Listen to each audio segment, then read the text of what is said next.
Sabi ko nung I posted last New Year, I knew that si Sir Eric was a very hardworking person kasi I received a call from him December 31, 10:30 p.m.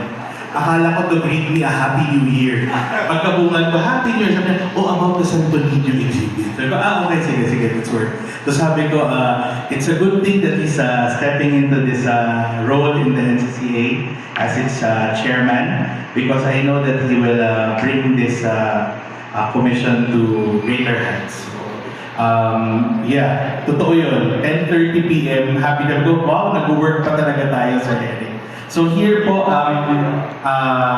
originally po it started with just, sabi ni Sir Eric, let's build a selection of Santo Niños.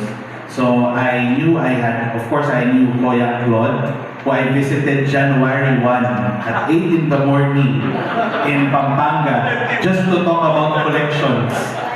So I knew that Kuya Claude had a very good selection of Santo Niños that he rarely shows to people. Talagang it's a tagulang for his own eyes.